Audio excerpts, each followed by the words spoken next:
दीवानी न्यायालय के न्यायाधीश बड़गुजर साहब आज के प्रमुख अतिथि के रूप में हमारे विद्यालय में विद्यालय की ओर से मैं सबसे पहले उनका स्वागत करता हूं और सभी मान्यवरों को मैं विनती करता हूं कि अपने वो आसन ग्रहण करें। Student please, all students.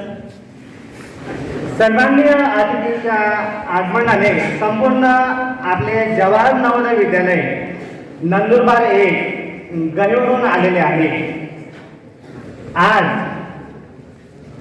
सर्वप्रथम सर्वांना संविधान दिनाच्या निमित्तानं हार्दिक शुभकामनाएं देता हूँ और जैसे कि जीवनाला हवी प्रकाशाची वाट, जीवनाला हवी प्रकाशाची वाट, दिव्यामध्ये जळते छोटीशी वाट, तरीही तिला आहे मानाचे स्थान हे आपणास माहीतच आहे आणि हे ज्ञात आहे। तेव्हा मी द्वीप प्रज्वलनासाठी आजच्या कार्यक्रमाची सुरुवात करूया।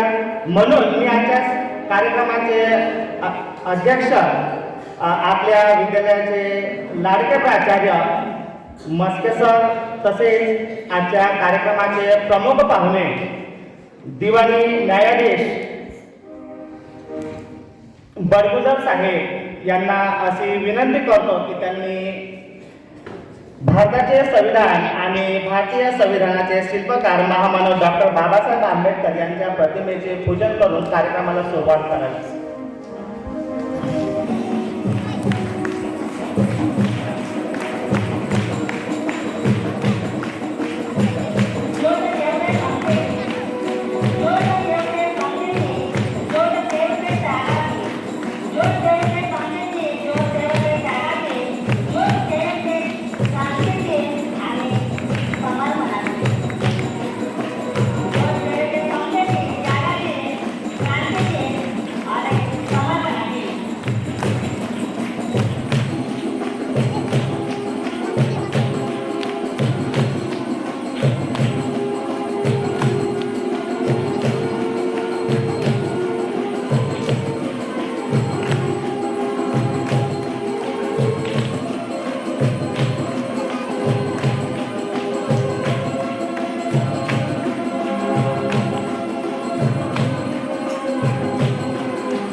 डॉक्टर बाबासाहेब आंबेडकर यांचे महान योगदान आणि डॉक्टर बाबासाहेब आंबेडकरांच्या 125व्या जयंतीच्या निमित्ताने 2015 मध्ये संपूर्ण भारतामध्ये आज संविधान दिवस म्हणून मोठ्या उत्साहाने आनंदाने आणि विविध शाळा कॉलेजेस आणि विविध संस्थांमध्ये विविध कार्यक्रमाच्या माध्यमातून साजरा केला जातो। हा दिवस राष्ट्रीय कानून दिवस म्हणून साजरा केला जातो। या दिवसाच्या निमित्ताने विविध शाळा कॉलेजेसमध्ये विविध कार्यक्रम रन फॉर इक्वॅलिटी आणि विशेष संसदीय सत्र म्हणूनही आयोजन केलं जातं। कार्यक्रमाची वास्तविक मी स्वतःच करणार आहोत। आजचा दिवस संविधान दिवस। संविधान म्हणजे काय की आपल्या देशाचा राज्यकारभार चालवण्यासाठी नियमांचा समुच्चय असलेला एक दस्तऐवज म्हणजे संविधान। आपल्याला माहित आहे आपल्या देशामध्ये हे एकच असं पुस्तक आहे की त्याला लिव्हिंग डॉक्युमेंट्स, कारण की संपूर्ण भारताचा राज्यकारभार चालवत असताना याचा विचार आणि उपयोग केला जातो। नियम किंवा कानून म्हणजे काय तर आपल्याला माहितच आहे। आपण घरी राहतो, समूहामध्ये राहतो, थोडेसे मोठे झाल्यानंतर शाळेत येतो, घरी सुद्धा आपल्याला पालक काहीतरी सांगतच असतात, समूहामध्ये मित्र सुद्धा आपल्याला काहीतरी सांगतच असतात आणि शाळेमध्ये आल्यानंतर तर आपल्याला नियमांमध्ये कोंडूनच राहावं लागतं आणि म्हणूनच याला नियम असं म्हणतात. तो हमारे भारत के लिए संविधान की जरूरत किस लिए थी? जैसा कि आपको मालूम है कि ये चलन एक प्रकार का हुआ था. विश्व में अमेरिकन स्वतंत्र युद्ध हुआ है, उसके बाद उन्होंने सबसे पहले अपने देश स्वतंत्र होने के बाद अपना संविधान लागू किया है. फ्रांसीसी क्रांति के बाद भी वहां पर अपना स्वतंत्र संविधान लागू किया है. इसके बाद जितने भी विश्व में देश स्वतंत्र हुए हैं उन्होंने अपने देश का स्वतंत्र संविधान की शुरुआत की है और इसलिए ये एक प्रकार का हर एक देश का चलन ही शुरू हुआ है. हमारे देश में सभी लोग मानने वाले, आपको मालूम है कि हमारे देश में बल्कि नहीं पूरे विश्व में कितने विविधता रहते हैं समाज में, जात धर्म पंथ के आधार पर, संस्कृति के आधार पर, लेकिन फिर भी सब मानने वाले ऐसा एक दस्तावेज संविधान है और इसके लिए हर एक देश के लिए संविधान की जरूरत है. यहाँ तक कि लोग और शासक इनके बीच में नाता निर्माण करने के लिए, सरकार का गठन करने के लिए और सरकार ने कैसे फैसले कैसे लेने चाहिए इसके लिए संविधान की जरूरत रहती है. आपको मालूम है कि संविधान सभा के अंतर्गत हमारा संविधान निर्माण किया गया. इसके बारे में हमारे छात्र और सर बात करने ही वाले हैं. सब उससे पहले मैं प्रमुख अतिथियों का परिचय देना चाहता हूँ कि हमारे जस्टिस यानी कि न्यायाधीश साहब को बारे में कुछ लफ्ज कहने वाला हूँ कि आपके आने से इस कार्यक्रम में रौनक आई है. आपके आने से इस कार्यक्रम में रौनक आई है. आपके आने से चारों ओर खुशियां छा गई है. श्रीमान बड़गुजर सर, न्यायाधीश, दीवानी न्यायाधीश अब्दुल कुआर, आपको मालूम है कि न्याय के क्षेत्र में आपने जो योगदान दिया है, न्याय के क्षेत्र में आपने जो योगदान दिया है वह हमारे अब्दुल कुआर के तमाम युवाओं के लिए प्रेरणा है. आपकी अद्वितीय विद्वता की शैली और समर्पण ने न केवल युवा शिक्षित बल्कि समाज को एक नई दिशा प्रदान की है. ये हमारे सम्मानीय अतिथि के बारे में परिचय जितना देते उतना कम ही है. इसलिए मैं हमारे विद्यालय के सम्मानीय प्राचार्य सर, मस्के सर, इनको विनंती करता हूँ कि आज के अतिथि न्यायाधीश बड़गुजर सर जिनका पुष्प गुच्छ देकर शाल देकर सम्मान करें.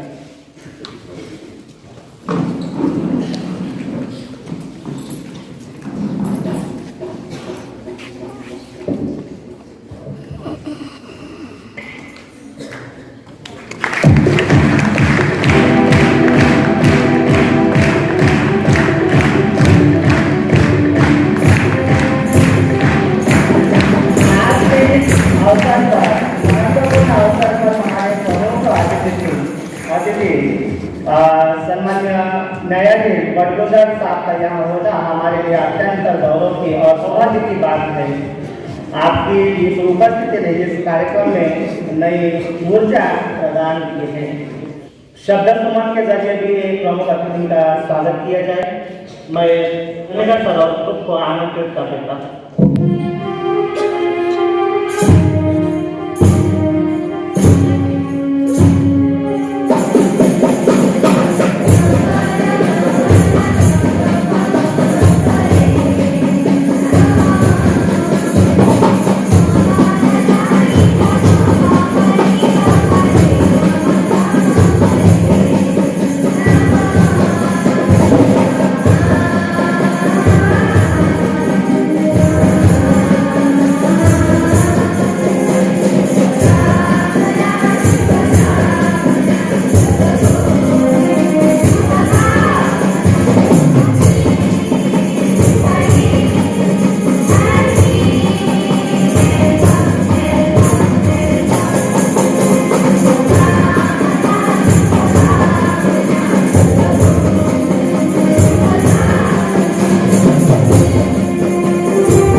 अतिशय सूरमध्ये सम्मानीय अतिथिंचं स्वागत करण्यात आलेलं आहे। इसके बाद में हमारे विद्यालय के सोशल साइंस डिपार्टमेंट के अध्यापक सवाद मेरा सर को भारतीय संविधान की प्रस्तावना का पठन करने के लिए आमंत्रित करता हूँ। अतिथि से मैं निवेदन करता हूँ।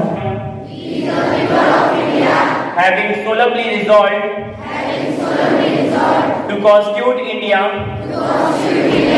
into a sovereign, socialist, secular, democratic republic, and to secure to all its citizens justice, social, economic, and political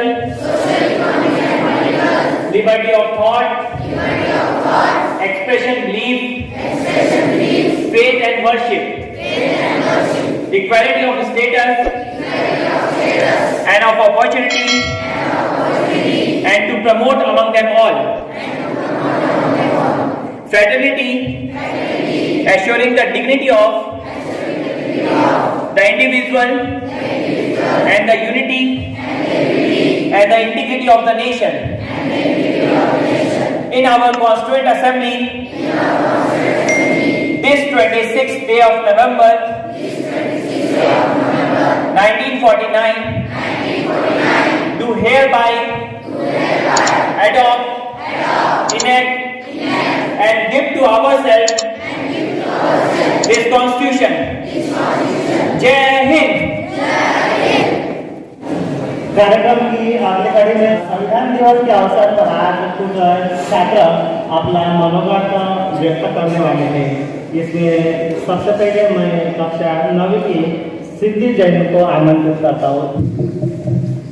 सम्मानित अतिथिगण, आदरणीय प्राचार्य महोदय, माननीय शिक्षक वर्ग और यहाँ उपस्थित सभी को मैं सिद्धि संविधान दिवस के उपलक्ष्य में हार्दिक शुभकामनाएं देती हूँ। भारत में हर साल 26 नवंबर को संविधान का अनुकूलन का सम्मान करने के लिए संविधान दिवस मनाया जाता है। यह हर भारतीय नागरिक के लिए बेहद गर्व का दिन होता है। जैसा कि हम सबको पता है, भारत को स्वतंत्रता 15 अगस्त 1947 को मिली थी। जब भारत के पास अपना कोई संविधान नहीं था, तब डॉक्टर B.R. अम्बेडकर के नेतृत्व में प्रारूप समिति का गठन किया गया, जिसने संविधान निर्माण का कार्य किया और 26 नवंबर 1949 को भारत के संविधान सभा ने भारत के संविधान को अपनाया, जो 26 जनवरी 1950 से लागू किया गया। भारत का संविधान दुनिया का सबसे बड़ा लिखित संविधान है, जिसके निर्माण में 2 वर्ष 11 महीने और 18 दिन का समय लगा। संविधान एक मौलिक कानून है जो किसी देश का संचालन करने के लिए, सरकार के विभिन्न अंगों की रूपरेखा तय करने के लिए और नागरिकों के हितों का संरक्षण करने के लिए नियम दर्शाता है। अंत में मैं इतना ही कहना चाहूंगी, ना कोई भेदभाव, ना कोई जातिवाद, ना कोई ऊंचा, ना कोई नीचा, है सब एक समान। ऐसा है अपना भारत का संविधान, ऐसा है अपना भारत का संविधान। धन्यवाद।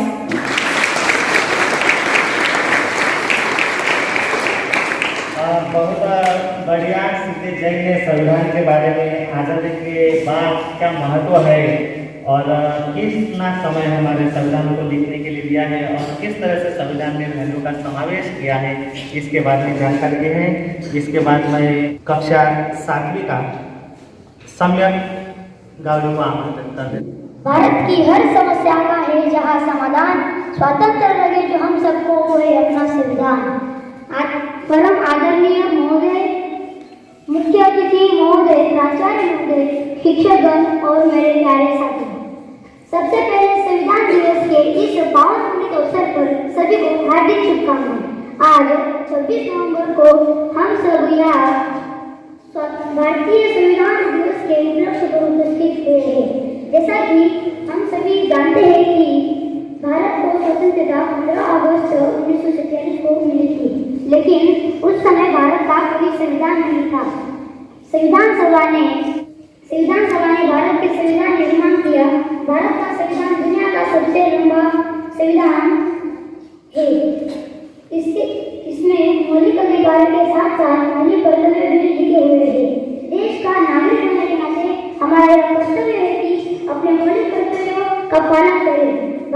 हमारे संविधान में 11 मौलिक कर्तव्य लिखे गए हैं, जिसमें से कुछ इस प्रकार है। करें, संविधान का पालन करें और उसके आदर्शों, संस्थाओं, राष्ट्रध्वज, राष्ट्रगीत और राष्ट्रगान का आदर करें, देश की रक्षा करें और आह्वान किए जाने पर राष्ट्र की सेवा करें, वैज्ञानिक दृष्टिकोण, मानववाद और ज्ञानार्जन तथा सुधार की भावना का विकास करें, सार्वजनिक संपत्ति को सुरक्षित रखें और हिंसा से दूर रहें, भारत की प्रभुता, एकता और अखंडता की रक्षा करें।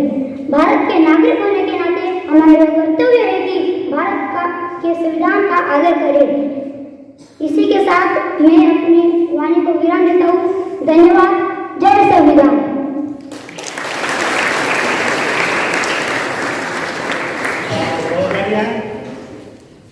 सम्राट ने अपने मनोगत में संविधान का महत्व, फंडामेंटल राइट, ड्यूटीज एंड राष्ट्रीय प्रतीकों के बारे में जानकारी दी है। साथ साथ विविधता में एकता बनाने के लिए संविधान का महत्व और इसका किस तरह से आदर करता है, ये मूल्यवान जानकारी दी है। इसके बाद लास्ट छात्र ज्योति शेट्टी, कक्षा 9वीं, जिनको मैं आमंत्रित करता हूँ। सन्माननीय व्यासपीठावर उपस्थित माझे गुरुजन आणि माझे प्रिय बालमित्र, मैत्री मित्रांनो, आज मी संविधान दिनबद्दल काही 2 शब्द सांगणार आहे। ते तुम्ही शांत चित्ताने ऐकावे अशी माझी नम्र विनंती। आपल्या भारत देशात दरवर्षी 26 नोव्हेंबर हा दिवस संविधान दिन म्हणून साजरा केला जातो। 26 नोव्हेंबर 1950 रोजी आपल्या भारत देशातील संविधान सभेने सध्याची राज्यघटना स्वीकारली। त्यामुळे या दिवसाच्या स्मरणार्थ दरवर्षी सर्वत्र संविधान दिन साजरा केला जातो। भारतातील विविध धर्म आणि जातीच्या 140 कोटी लोकसंख्येला एक देश म्हणून एकत्रित करणारी ही राज्यघटना आहे। आपण आपल्या देशाचे सर्व कायदे या राज्यघटनेने बनवलेले आहेत। या संविधानांतर्गत सर्वोच्च न्यायालय, उच्च न्यायालय आणि संसद आणि राज्य विविध मंडळ, पंतप्रधान आणि मुख्यमंत्री यासह देशातील सर्व न्यायालयाच्या त्या अंतर्गत काम करतात। शिवाय याच संविधानाने आपल्याला अनेक हक्क दिलेले आहेत, ज्यामुळे आपण संपूर्ण समानतेने जीवन जगतो। धन्यवाद।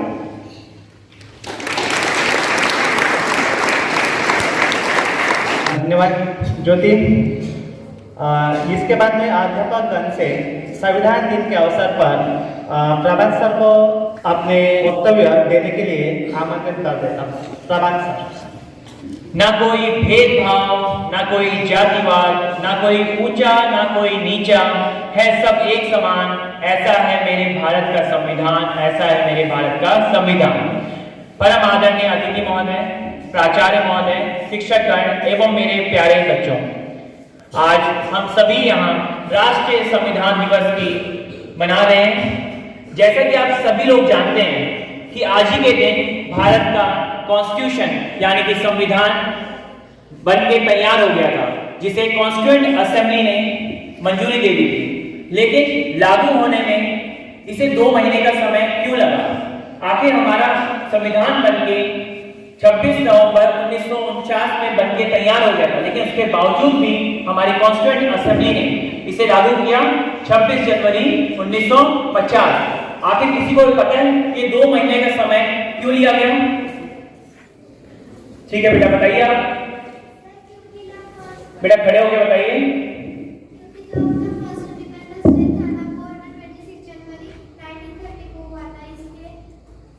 Very good, very good, clap for. बेटा आपने बहुत अच्छा प्रयास किया, लेकिन मैं इसी में थोड़ा बहुत ऐड ऑन भी करना चाहता हूँ। एक्चुअली हुआ क्या था, इसका इतिहास थोड़ा हम लोग पीछे चलते हैं। 31 दिसंबर 1929 लाहौर में इंडियन नेशनल कांग्रेस का एक सेशन था, जिसकी अध्यक्षता की थी जवाहरलाल नेहरू ने।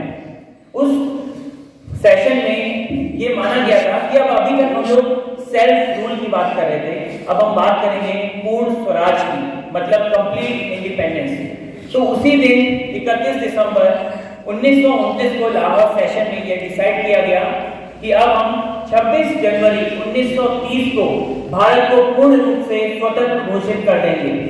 तो उसी डेट को याद करने के लिए हमारी संविधान सभा कॉन्स्टिट्यूएंट असेंबली ने 2 महीने का समय लिया, ताकि वो जो डेट थी 26 जनवरी वो एक यादगार डेट बन जाए और आजकल हम उसे सेलिब्रेट करते हैं रिपब्लिक डे के तौर पे। क्योंकि उसी दिन से हमारा संविधान लागू हुआ था।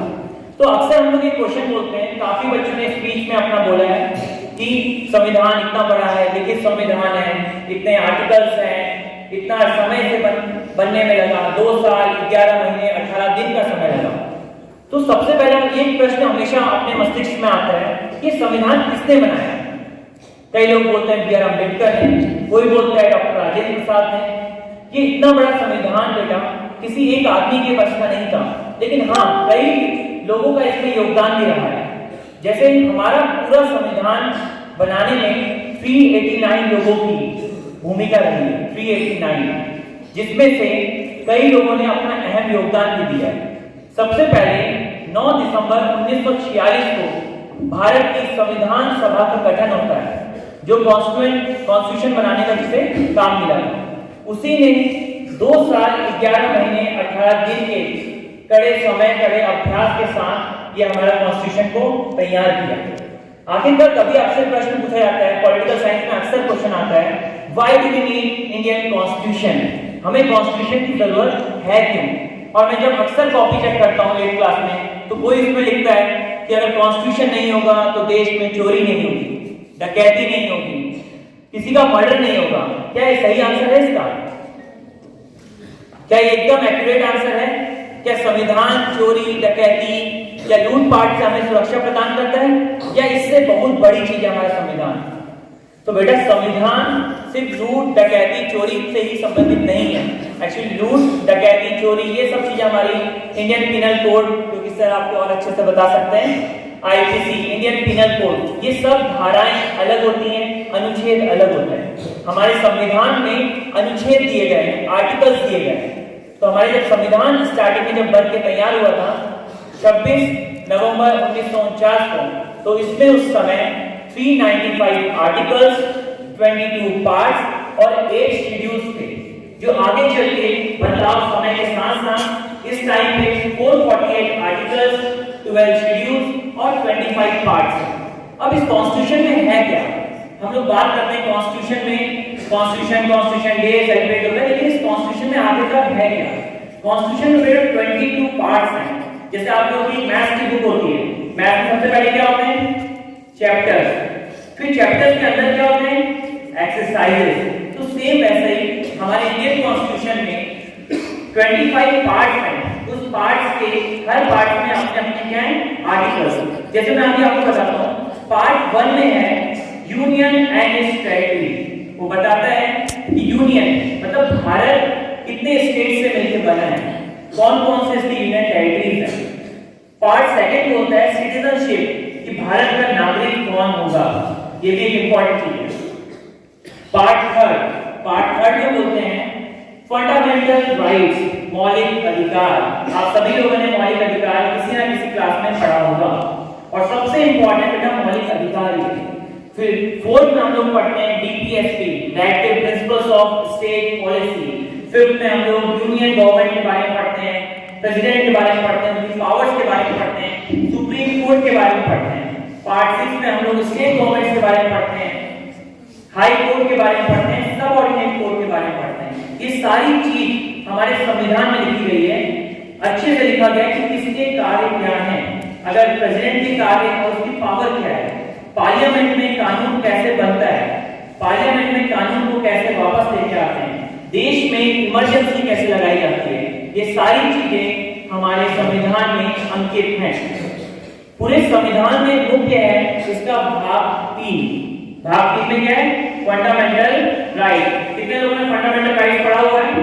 किसी ना किसी क्लास में जो है, किसी ने नहीं पढ़ा फंडामेंटल राइट? मैं पूछने वाला नहीं हूं किसी से भी, अगर याद नहीं है तो कोई बात नहीं। फंडामेंटल राइट बेटा मौलिक अधिकार। मौलिक अधिकार एक्चुअली होता क्या है? हमारे संविधान में आर्टिकल 12 से आर्टिकल 35 के बीच में मौलिक अधिकार दिए गए हैं। उसमें 6 मौलिक अधिकार मुख्य रूप से हैं। फर्स्ट, राइट टू इक्वालिटी, समानता का अधिकार। सेकेंड है स्वतंत्रता का अधिकार, राइट टू फ्रीडम।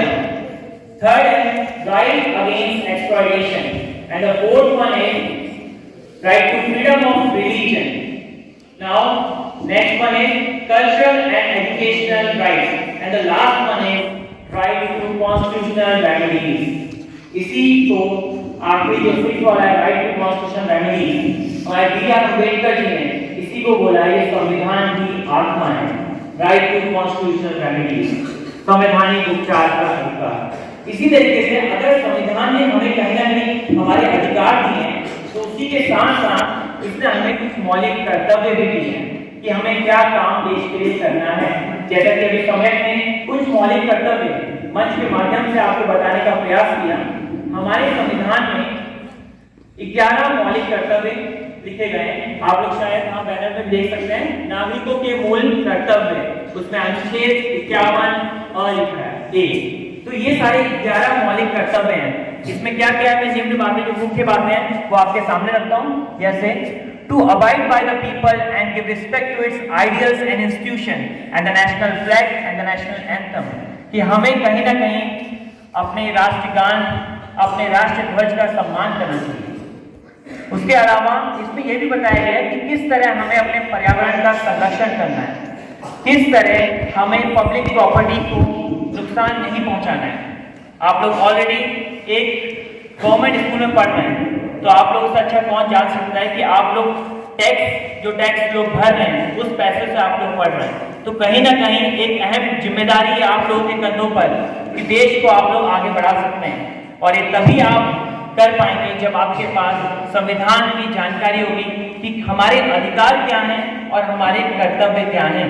हम अधिकारों की तो बात करते हैं कि ये मेरा अधिकार है, मुझे मिलना चाहिए, लेकिन बेटा वही साथ ही साथ उसमें कुछ मौलिक कर्तव्य भी हैं। आप देश में रह रहे हैं तो आपके लिए भी कर्तव्य बनता है कि आप देश के लिए क्या काम करें।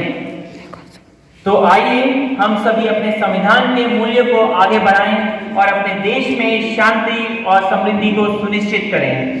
अंत में मैं बस यही कहना चाहता हूं, शहीदों के लहू की शाही से यह संविधान बना है, शहीदों की लहू की शाही से यह संविधान बना है।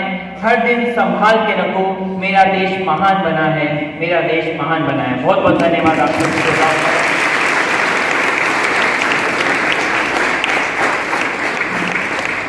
बहुत बहुत धन्यवाद सर।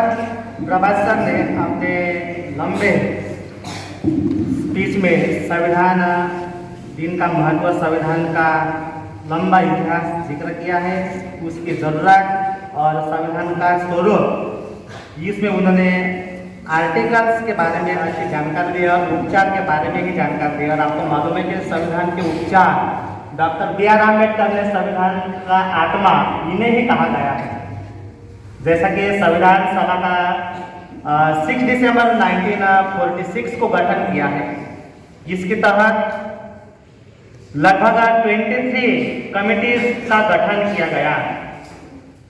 आपको मालूम है कि अगर हमें घर में भी कौन सा भी कार्य बड़ा करना है तो हम कार्य डिस्ट्रीब्यूट करते हैं, रोल देते हैं। अगर स्कूल का भी प्रोग्राम रहता है तो हम भी किसी को रोल देते हैं, क्योंकि ये एक का कार्य रहता नहीं है, ये तो हमारे देश का संविधान निर्माण करने का कार्य है। इसलिए संविधान सभा का गठन करने के बाद 9 दिसंबर 1946 में पहले मीटिंग्स का, सभा का गठन, मीटिंग्स का आयोजन किया। जैसा कि कुछ छात्रों ने कहा है कि 2 साल 11 महीने 18 दिन लगे हैं, इसके लिए 114 मीटिंग्स का गठन किया गया है। प्रभा सर ने अभी बताया है कि आज़ादी के बाद 389 मेंबर्स थे संविधान सभा में, जैसा कि गठन 1946 को किया था। लेकिन भारत का बंटवारा होने के बाद कुछ मेंबर्स पाकिस्तान में जाने के बाद 299 मेंबर्स ने हमारा संविधान निर्माण करने के लिए योगदान दिया है। और जैसा कि जो 23 समितियां स्थापन संविधान सभा के अंतर्गत तैयार की गई थी, इसमें से लगभग 20 समितियों में डॉक्टर B.आर. अम्बेडकर का योगदान है।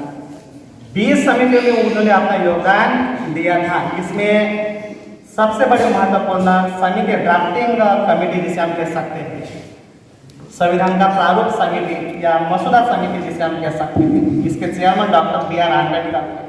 यानी क्या कि संविधान हमारे भारत का किस तरह से होगा, इसका स्वरूप तैयार करने का कार्य डॉक्टर B.आर. अम्बेडकर को जिम्मेदारी सौंपी गई है। इसके तहत 7 ड्राफ्टिंग कमेटी के मेंबर्स थे।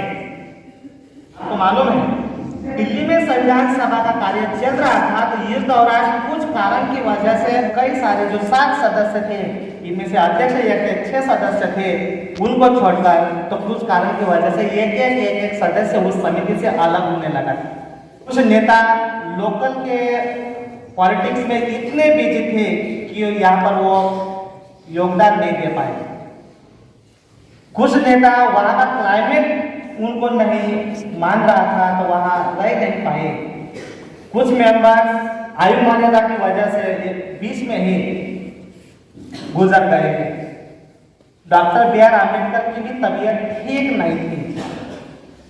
इसी दौर अध्यक्ष होने के नाते और देश के लिए ये कुछ जिम्मेदारी हम पर आई है, तो उन्होंने अपने तबीयत का भी ख्याल न रखकर संविधान लिखने का कार्य किया है। आपको मालूम है कि जब आज के दिन 1949 में संविधान सभा का स्वीकार किया गया है, तो उसी दिन हमारे संविधान सभा के अध्यक्ष डॉक्टर राजेंद्र प्रसाद ने कहा था कि संविधान तैयार करने के लिए सभी लोगों का योगदान है, लेकिन इनमें सबसे अहम योगदान डॉक्टर बी आर अम्बेडकर का ही है। और इसलिए उस वक्त उन्होंने कहा था कि हमारे भारतीय संविधान के रियल जो फाउंडर है, फादर ऑफ इंडियन कॉन्स्टिट्यूशन है, शिल्पकार है, तो वो डॉक्टर बी आर अम्बेडकर ही है।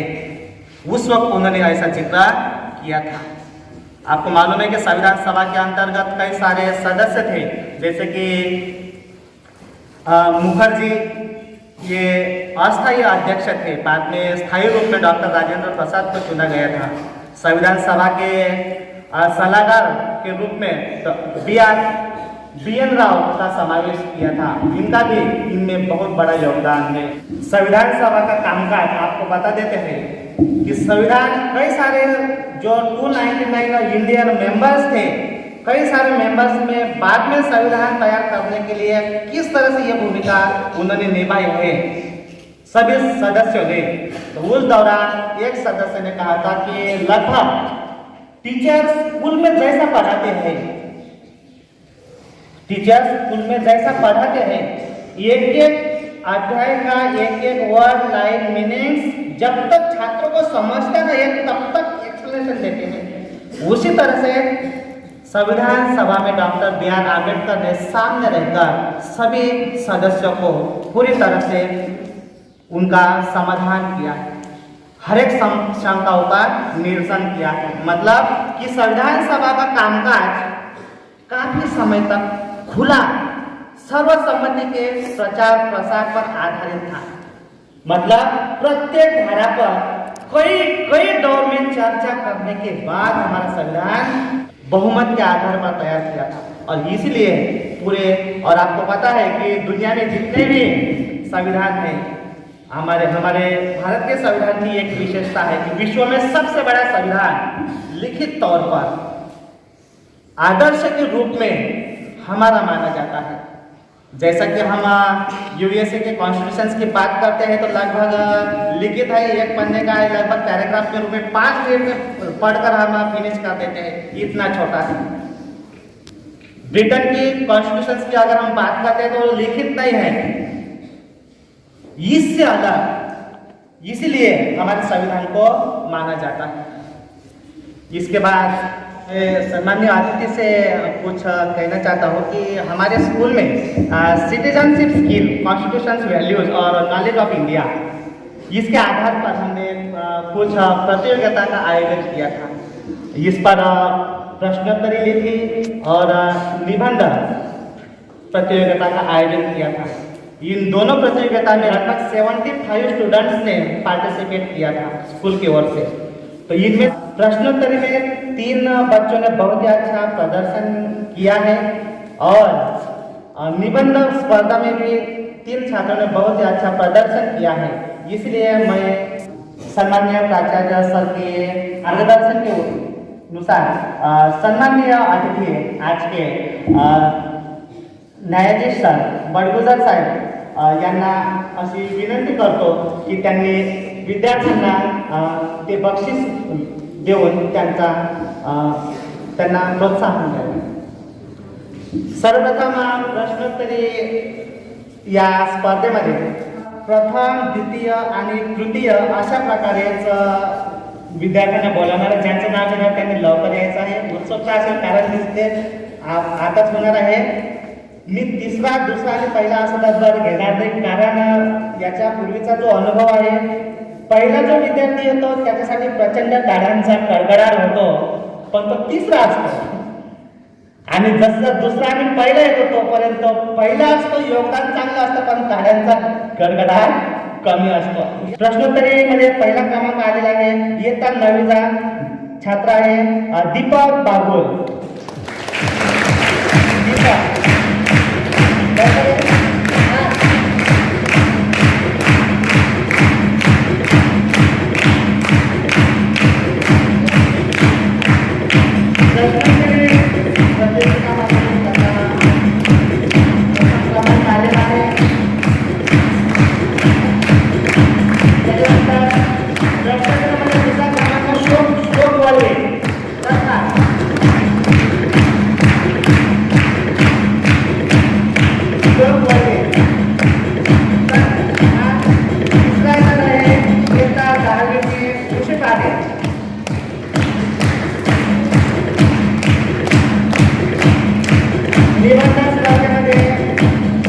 पहिला क्रमांक आहे वेदिका पाटील. वेदिका क्लास 9. दुसरा क्रमांक आहे शिवानी मालव. दूसरा नंबर से शिवानी मालव माइग्रेशन के छात्रा है. और तीसरा क्रमांक माइग्रेशन का एक छात्र है लोकेंद्र.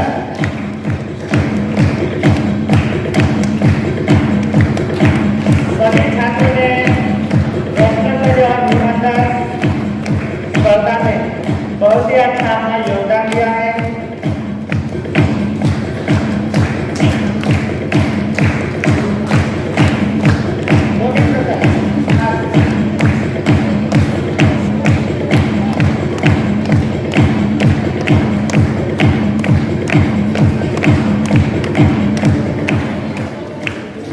सभी का धन्यवाद सर. और इसके बाद हर पल पे तेरा नाम होगा, हर पल पे तेरा नाम होगा, तेरे हर कदम पे दुनिया का सलाम होगा. मुश्किलों का सामना हिम्मत से करना, देखना एक दिन वक्त भी तेरा गुलाम होगा. ऐसे ही आज के हमारे प्रमुख अतिथि सम्माननीय न्यायाधीश बड़गुजर साहब, इनको मैं रिक्वेस्ट करूंगा कि वह आज के दिन के अवसर पर हमें सभी को मार्गदर्शन. सम्माननीय बड़गुजर साहब, न्यायाधीश.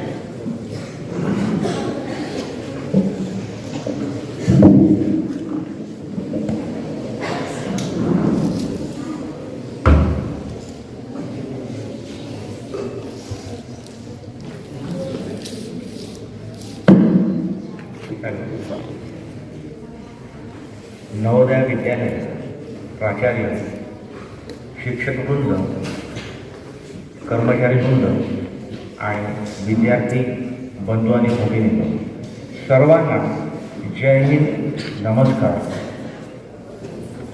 आज भारताचा 26 नोव्हेंबर या दिनानिमित्त भारतीय संविधान दिन हा साजरा केला जातो. आपल्याला हा शाळांमध्ये एवढं क्लिष्ट कायदेशीर वर्ड्स किंवा एकदम अशी भाषा, कायदेशीर भाषा हे शाळेत शिकवण्याचं कारण काय? हे विद्यार्थी हे भारताचे भविष्याचे आधारस्तंभ आहेत, नागरिक आहेत. आपल्याला या विद्यार्थी दशेपासून विद्यार्थ्यांना आपला देशाचा सिस्टम काय आहे किंवा कार्यप्रणाली काय आहे हे माहीत असणं आवश्यक आहे. त्याद्वारे ह्या उपक्रमाद्वारे विद्यार्थ्यांना हे मार्गदर्शन केलं जातं. आता लॉ म्हणजे काय? लॉ का केला जातो? कारण जर नियम नसतील तर मनुष्य हा कसाही वागेल, समाजामध्ये अराजकता मागेल, कोणी कसंही वागेल. त्याला एक कंट्रोल किंवा एक सिस्टम असण्याचं आवश्यक आहे. त्याद्वारे मग नियम बनवले जातात, कायदे बनवले जातात. आता हे कायदे का पाहिजे? कारण समाज जसा काळ बदली होत असतो तसा कायद्यामध्येही परिवर्तन होत असतं आणि समाजाच्या ज्या चालीरीती ज्या असतात त्या बदली होणं आवश्यक असतं. तुम्ही इतिहासामध्ये अभ्यासलं असेल की भारतामध्ये एक प्रथा होती, सती प्रथा. सती प्रथा अशी होती की ज्या स्त्रीचा, ज्या वुमनचा हजबंड किंवा म्हणजे पती जर मयत झाला तर त्या पतीसोबत त्या वुमनला किंवा त्या पत्नीला जाळलं जायचं किंवा तिनेही स्वतःला त्याग करून द्यायचा, अशी प्रथा होती. कालांतराने ह्या प्रथेला विरोध केला गेला, पण ते काही एवढं सक्सेस झालं नाही. ज्या वेळेला मनुष्य हा बदली होत नाही त्यावेळेस कायदे करायला लागतात. म्हणून एक हे उदाहरण देतो मी फक्त तुम्हाला. त्यामध्ये कायदे केले जातात. म्हणून सती प्रोहिबिशन ॲक्ट, सती प्रतिबंध कायदा हा लागू केला गेला आणि तो एवढा अंमलात आला. आज आपण कुठंही सती प्रथा पाहिली जात नाही किंवा पाळली जात नाही आणि ती जर पाळली तर कायद्याने प्रतिबंध आहे. म्हणून माणसाला एक समाज एक चांगला राहण्यासाठी एक कायदे केले जातात आणि याद्वारे मी फक्त एक छोट्याशा उदाहरणाला तुम्हाला सांगितलं. आता आपण भारत देशाचा सिस्टम हा आपल्याला माहिती असणं आवश्यक आहे. आपण उद्या तुम्ही भारताचे नागरिक व्हाल, मतदानाचा हक्कही तुम्हाला मिळेल 18 वर्षानंतर. तर तुम्ही चॉईस करू शकता आपलं गव्हर्नमेंट किंवा आपलं सरकार कोण असावं. आपल्याला मी एवढंच बोलतो आणि चांगला कार्यक्रम आयोजित केला शिक्षकांनी, शाळेने, धन्यवाद त्यांचं. आणि तुम्ही विद्यार्थी आहात, स्पर्धा परीक्षा आहे, स्पर्धा परीक्षेचं करिअर तुमच्यासाठी खुलं आहे. UPSC असतात, MPSC असतात. तुम्ही तुमच्या शिक्षकांचं मार्गदर्शन घ्या, चांगले अभ्यास करा आणि तुम्हीसुद्धा माझ्यासारखे अधिकारी होऊ शकता. एवढं बोलून मी माझं भाषण संपवतो. जय हिंद, नमस्कार.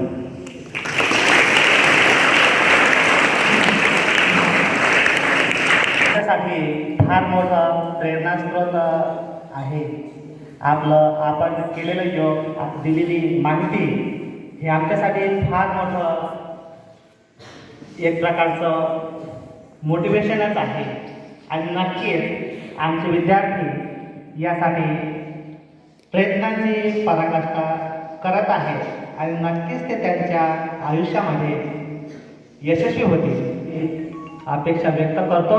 आणि यानंतर आमच्या विद्यालयाचे आधारस्तंभ आणि सर्वांचे लाडके तथा मार्गदर्शक आदरणीय प्राचार्य सर यांना अशी विनंती करतो की आजच्या कार्यक्रमाचे अध्यक्ष या नात्याने अध्यक्षीय समारोप करावा. सन्माननीय प्राचार्य सर.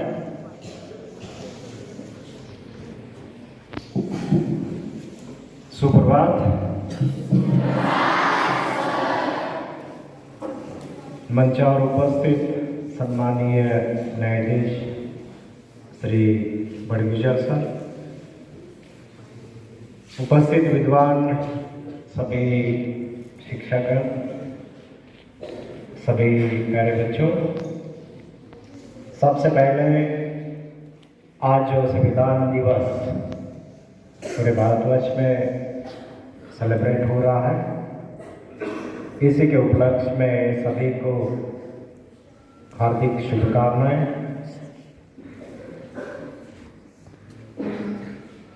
प्यारे बच्चों, मेरे पूर्व सभी वक्ताओं ने बहुत ही अभ्यासपूर्ण इम्पोर्टेंट संविधान के बारे में जानकारी दी है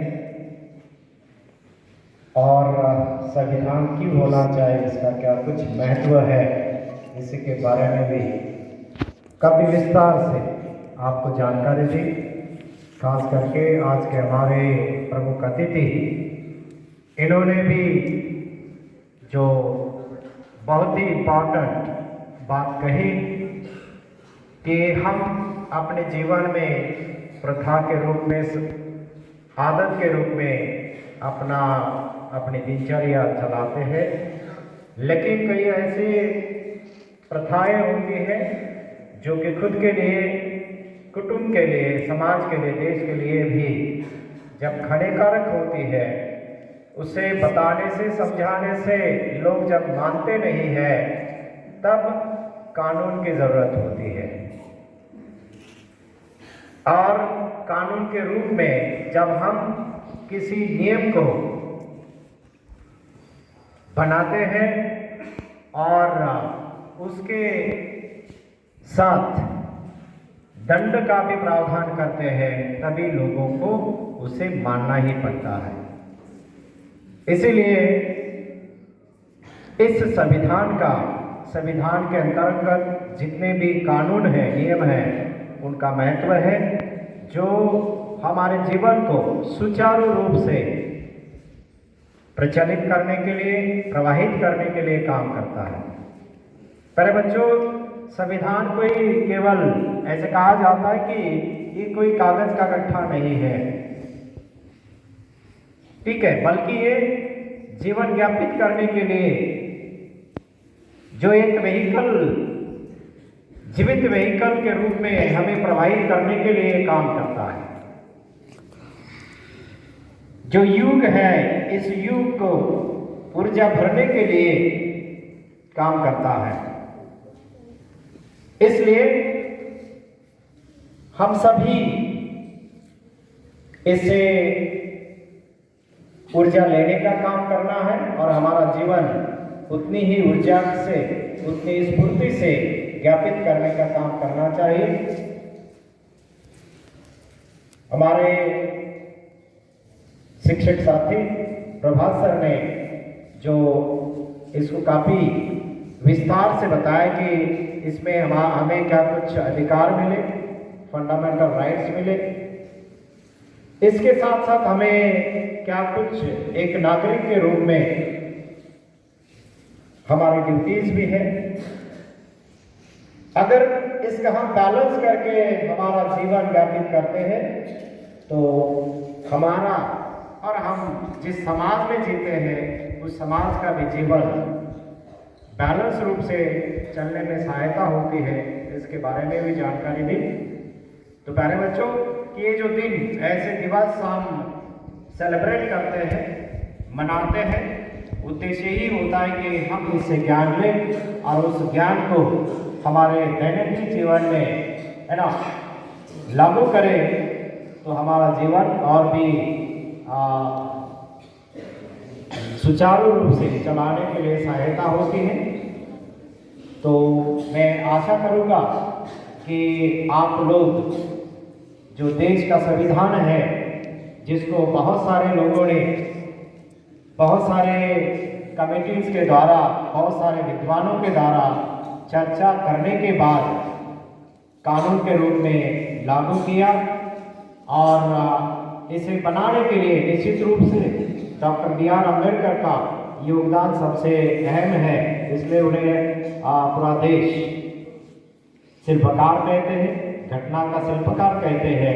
तो आप लोग भी आगे जाकर, है ना, ऐसा योगदान देने के लिए आप ठान लेंगे, है ना। इसके लिए ज़रूरी है कि आप लोग इस संविधान को पहले पढ़ें, और केवल संविधान ही नहीं बल्कि अलग अलग एरिया में, है ना, आप लोग आपका योगदान देने का ठान लें।